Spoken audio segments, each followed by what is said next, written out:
Welcome to the Invisible Wheelchair Podcast. Invisible Wheelchair Podcast is found on invisiblewheelchair.com, iTunes, and other podcast locations. It's our year in review for 2020.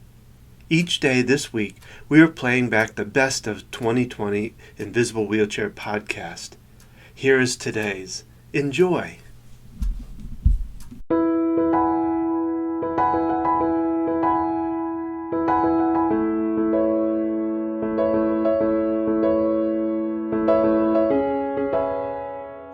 Once upon a time, stories of fantasy.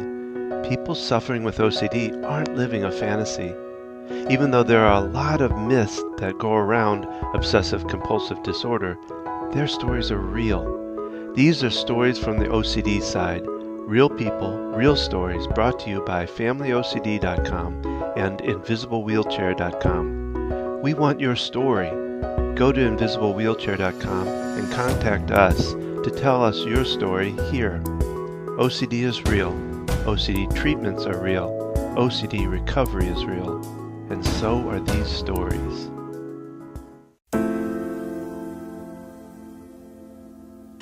You haven't even left yet and it already hurts.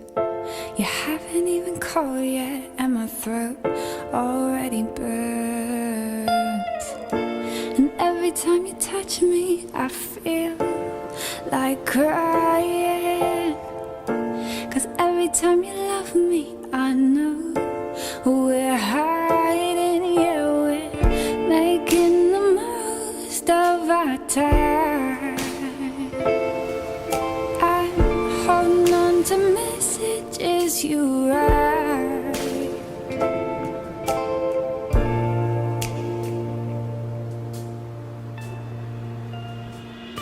The undertone's all I know, and it's taking me down. You are listening to the smooth voice of Kylie Odetta. Today, I'm excited to be introducing you to this up-and-coming superstar of music. Kylie Odetta is a professional singer, speaker, writer, producer, voiceover artist, actress, youth activist, model, and entertainer. Kylie is joining me today because she has overcome bullying, anxiety, and OCD. Kylie is the epitome of a bright and shining woman from Greenville pursuing her dreams and passions and giving back to her community that she loves so much. Kylie is a 22-year-old Greenville, South Carolina native and has toured both nationally and internationally as a musician. She has opened up for artists Gavin DeGraw, Colbie Callait, Matt Kearney, Austin Mahone, Liz Weiss, and Kelly Pickler. She has played the main stage at Fall for Greenville and is known for hosting her annual secret Christmas concert to benefit the local Salvation Army. She has done voiceover work with Dwell Bible App, Acu Oasis Contact Lens, and Spartanburg Community College, to name a few. Kylie also created a youth program called Dare to Dream in 2014 that she has since taken into dozens of local high schools and middle schools around the upstate. The program focuses on showing youth that they are capable of overcoming bullying, anxiety, and OCD and pursuing their dreams. Her goal is to infuse people with the empowering spirit and intoxicating joy. If you're interested in being captivated by a vibrant personality, soul-touching music, and a unique, uplifting story of overcoming some major anxiety obstacles, then listen now as she tells her story here.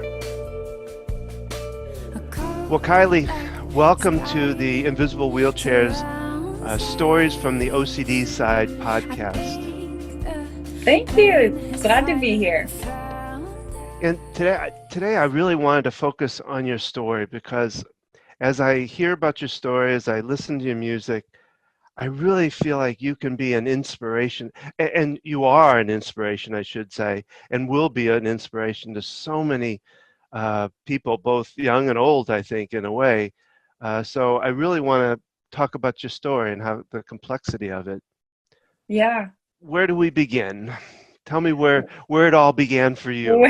Where it all began. I'm 22 and I started writing songs when I was 8 years old. So I guess that's kind of where my musical journey began. And I performed in my school talent show when I was 11. And that was really when I knew that I wanted to be a singer and a musician for the rest of my life. I came off the stage and I had terrible stage fright at the time. So I guess I did have a little bit of anxiety and nerves, I think, then just normal stage fright nerves. But it was kind of extreme because I would make my family go into an opposite room and shut the door, and then I would whisper sing behind the door so they couldn't hear me. I set up lots of rules for how they could hear me sing because I was so nervous. But I came off the stage that night when I was 11, and I looked at my mom and I said, I want to be a singer. She said, okay, how do we do that? And I was like, I don't really know. I just know that I love this so much and I want to start now. And so, they had a friend who had a little makeshift studio in his attic of the house out in South Carolina.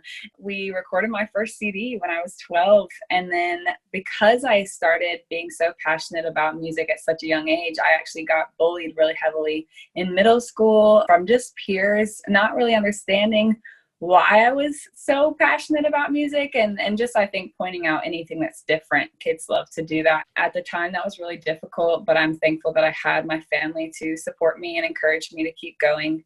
Later on in life, I ended up getting to open up for some really cool artists when I was 14 and 15, like Colbie Callait and Gavin DeGraw at local festivals in South Carolina. And then I ended up going on my first national tour when I was 18, recording music all along the way. I went out, I graduated high school a year early from online school because I was already touring and traveling a lot. So I was, I had a career, I had a lot of stuff that was going really positive for me. And then I think it was when I was 19 or 20, I got hit with a really severe case of anxiety and OCD intrusive thoughts. And it was triggered by a breakup that I had, a lot of emotional things going on in my family at the time. And it just seemed like at the start of the summer, boom, all of these thoughts that I could not escape from started attacking my mind. And I had suffered with anxiety, like I said, for a little while, I think, but I didn't really know what was going on. And so I ended up seeing a therapist during that time. I ended up trying all kinds of different things to try and overcome what was going on in my mind. And I did end up finding healing, but it was a really long journey and it was a really kind of difficult experience. And I'm 22 now, like I said, so that was a couple years ago, but I ended up writing lots of music about that time. And my hope, I just released it. It's called Roots and Petals. My hope is that through my struggles and my triumph over them, other people might be able to relate, first of all, and find hope that they can overcome them too. How did you see the anxiety and OCD? How did it affect your music? Now, you mentioned that you wrote about it, which I think was probably part of a good therapy for you, I would imagine. But how else do you think that it might have affected it? Did it bring it down some, or did it change it somehow? Oh, absolutely. When I was going through that, I had pretty much most of my life been a pretty bubbly, vibrant personality. I was a happy kid, and although I had stage fright, like I talked about, I enjoyed what I did. I had a great family and I was in a really positive place most of the time.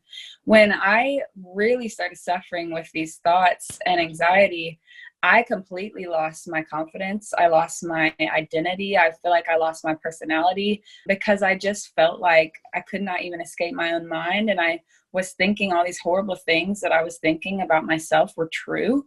And it really took the wind out of my sails for months. I mean, I didn't write music at all during the actual time that I was dealing with that. I didn't hardly write any music. It was when I started coming out of that season that I was able to kind of look back and write on what I was going through. But at the time, it was just too difficult, honestly. And so for a period of time, it majorly affected me as a person, obviously. But then I think looking back and coming out of that season, it impacted me in a positive way because it gave so much more depth to what I wrote about. And I remember specifically a conversation I had with my friend. I was like, I don't understand why this happened. I don't understand why I had to go through that. And he was like, you know what? I don't think we'll ever truly know, but you now have the ability to empathize with people who don't want to live another day because they're so overwhelmed with their emotions and what's going on in their brain. And he was like, you've been there. You've not wanted to live another day. You've been to the depths of that dark, and you can look somebody in the face and say that you get it. And I was like, wow. I mean, I still wish I would have never gone through that. But now, like I said, looking back, I'm grateful that I did, because I have been able to talk to people, and I've heard stories of people who relate to exactly what I went through as well. And I've seen them realize that, wow, I'm not alone. And wow, maybe I can take another step, take another breath, live another day. And that means everything to me. So although I don't wish it upon anybody, I would go through it again for that simple fact. How did you get through it? What did you use? What kind of techniques? What got you through to the other side of it? Yeah, so it was a mix of things. I'll just kind of list them off, then I'll go a little bit more into detail. You know, like I said, I spoke to a therapist during that time. I did my own research on cognitive behavioral therapy. I practiced mindfulness, and I really leaned into my faith and talking to close people in my life. And so it was really important for me to be able to have at least somebody that I could be completely honest with about what was going on and what type of thoughts I was having, because that, I think, is a big thing, is that you feel so ashamed almost. You're like, why am I experiencing this, and why me, and why these thoughts? And if you feel like you can't talk to anybody, then I feel like I probably wouldn't have made as much progress. So just being able to have somebody that you can be completely honest with no judgment was so crucial for me. And then, like I said, the mindfulness was a big part of it too, meaning that I specifically spoke scripture over myself, which from the Bible, which was, you know, the one that I clung to the most was, for I was not given a spirit of fear, but a spirit of power and love and sound mind, which is 2 Timothy 1:7. And so I had a friend encourage me to do that every day, multiple times a day, when I was feeling fearful or, you know, like I was crazy. And that verse says, no, I'm not that. I'm actually full of love. I'm full of power, and I have a sound mind. And so even when I didn't believe that, I started to say it actually out loud over myself. And I just practiced renewing my mind by staying on that truth and taking that as truth rather than the things I was thinking, you know. So I was replacing those kind of thoughts with another positive thought. Another big thing for me was just simple and fun distraction, because it was kind of, when you start to ruminate on your thoughts, they just create more pathways, and it ends up intensifying your suffering. And so when I would try so hard to don't think that, I was thinking more and more and more and more. So what I started to do was, when I would have a thought, I would first take the emotional connection away from it. My therapist helped me with that a lot, knowing that we have crazy thoughts all the time. Everybody has them all day long, but that doesn't mean that they're true. But, you know, people with OCD or anxiety often latch onto them, myself included, at that time, and spin on them and think about them and dwell on them, and then it gets stuck. And so what I would do instead is I would literally visualize myself saying hello to this thought, like it's a movie screen passing through your head, you know, like credits are rolling through, say hello, and then watch it say, okay, goodbye. And like, no, almost accept the thought, not that it's true, but that it's going to come, and it doesn't have to be scary. So that was a big thing for me, because I just freaked out whenever things would pop into my head. But as I started to prepare myself and say, okay, this is probably going to come into my head again, but when it does, I'm not going to attach fear to it. I'm just going to say, yeah, there's a thought, and there that thought goes. And so I would do a lot of that and a lot of distraction, where, again, if I was finding myself going into a spiral, I would run outside and jump around in the yard, or go call a friend, or, you know, listen to my favorite song, or do something, draw, that brought me back into the physical world, rather than just spending so much time in my brain sitting and thinking. That's wonderful. I love the fact that you use mindfulness, because that's something that I've been doing more and more work on. In fact, there's now a workbook called Mindfulness for OCD, and it's really good. How did you, as far as that's how you did as far as the OCD. How did you handle the bullying part? What kinds of things did you do? Anything differently to that, or is it you use a lot of the same techniques for that? So when I was bullied, the main things that I did was really lean into, like I said, those few trusted people that love me and encouraged me and reminded me who I was. I think it's so important, and you can feel so alone in times of being bullied or times of, experiencing OCD, but to have people that believe in you and can remind you who you really are when you maybe can't see that, or you're thinking, I don't know who I am anymore. But those people who can tell you, hey, I love you, I see you, I believe in you, and I'm here for you. I think that's super important. And that was honestly the biggest thing during that time, because I did have people who were speaking some encouragement into me rather than just negative voices that were saying, you should stop, or you're not good, or this or that, or we don't want you here. I had a couple people in my life, my parents and a few close friends, who were like, no, we want you here. We love you. We love what you're doing. Keep going. Having that, I think, was honestly the biggest part during that time, because that was back in middle school. And so I don't know what I would have done without a supportive family, to be honest. So who was your, and I guess this has to do with the musical, who was your influence? Who did you admire, listen to, that led you to where you are? So it's actually crazy, because as a musician, I get asked this question a lot of like, who is your musical influence? And people, it's always hard for me, because people usually have like one or two people they're like, oh, this person inspired me to be a musician. But honestly, I listened to such a variety of music growing up, and there was never one person in particular who inspired me. But if I had to choose somebody, I'd actually say my dad.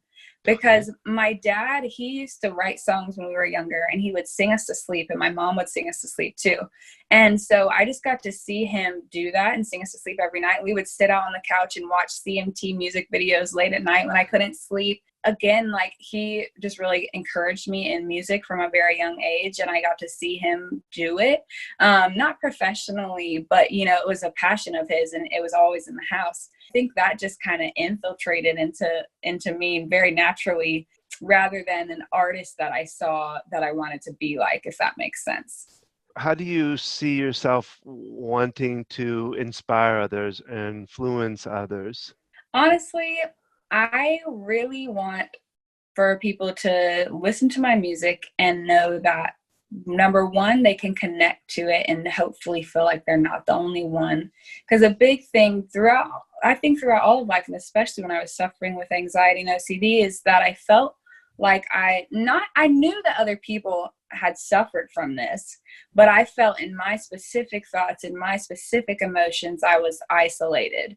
To really just allow people who maybe don't express themselves through writing or have a outlet like that, to find the words that speak to what they're feeling, so that they can know, wow, like, I am not alone. There's somebody else out here who has experienced this, and this speaks to me, and this makes me feel like we're together in this. So I want people to connect and feel like they're not alone, because they're not, truly. I mean, the craziest, worst thing you've probably ever thought, somebody out there has thought that as well, Yeah. And so we're all human. We all have those crazy things that happen. And two, that, there is hope to overcome these types of things, and that you don't have to be marked or labeled with something for your whole life. Like, you get to decide and choose who you are every day. And we have crazy thoughts, and we have emotional experience, and we have traumatic events that happen in our life that cause these things.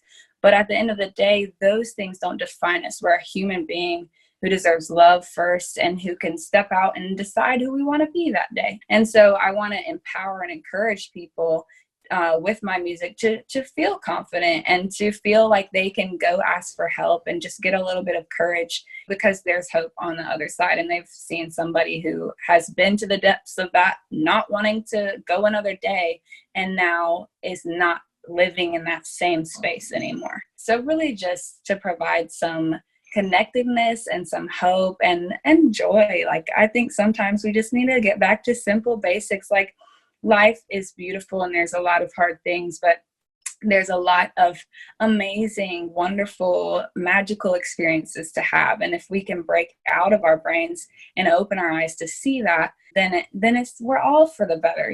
Like, it just makes life more fun and more easy to bear when we do go through hard times. That's wonderful. That is an inspiration just by itself. I think I mentioned to you, I don't know if you'd be interested in giving us a little taste of a song? Yeah. Is that something you can do impromptu? That is something I can do. Would you like me to play piano and sing or just sing? That would be great. The Okay. piano would be wonderful too. Yes. And I don't know if you want to give a little teaser to the new song you've got coming out or not. You don't have to. It's up to you. Yeah. Well, I will definitely do that. So I will sing a song. Let's see. I'll sing a little bit of Roots and Petals, which is my title track off my EP, which is out now. So this is that song, and it's about my battle with anxiety and overcoming. Though my roots are deep, I can feel my petals withering.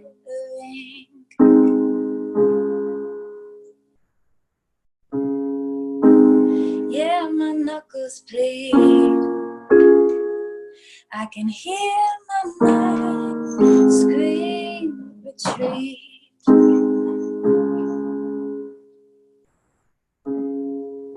Some days I'm going towards the light. Some days I listen to the lights. I don't always feel like trying to hold back the darkness, but Lord knows I fight. 'Cause when I fight, I know that I can lose. In the face of truth, I'm stronger than you. So I will give you no power, no attention, no time. Yeah, goodbye, go pass on by. I'm taking back my mind. There you go. Thank you. And I like your friend back there in the back there. My dog. Yes. That's Zella. Zella. Yeah. We have 2 dogs and 2 cats and 3 cats outside, so I very much appreciate it. Pets are the best. Yes, they are. Finally, the last thing I'll say is, how would you recommend people finding out more about you? Maybe a website, whatever. Give me some thoughts for my audience to know how they can find you best. So you can find me on my website at kylieodetta.com. I'm also on all socials like Instagram, Facebook, Twitter, Spotify, iTunes, YouTube. So if you just Google Kylie Odetta, you'll probably find me somehow. But the website is probably the easiest one-stop shop for people. And of course, I'll remind my audience that I'll have all of that information up on the Invisible Wheelchair podcast website so that you can find it there also. So Kylie, it's been wonderful to talk with you. I've really enjoyed it. I enjoyed the music. It sounds beautiful. And I thank you for being on. Yeah, thank you for having me. It's been so great to talk. Well, that was another podcast from the Invisible Wheelchair podcast of the past year, 2020. Remember, we are here to help you get out of your anxiety and OCD. For a free consult, simply visit either familyocd.com or focusedhealthyfamily.com, where we will work with individuals and families to live a more joyous and free life. We also invite you to give your comments to these podcasts or to be on the podcast telling your story. Simply go to theinvisiblewheelchair.com and you will find a place to tell your story or a place to leave comments. We look forward to both your comments and your stories. So, thank you for being part of this. Have a great day.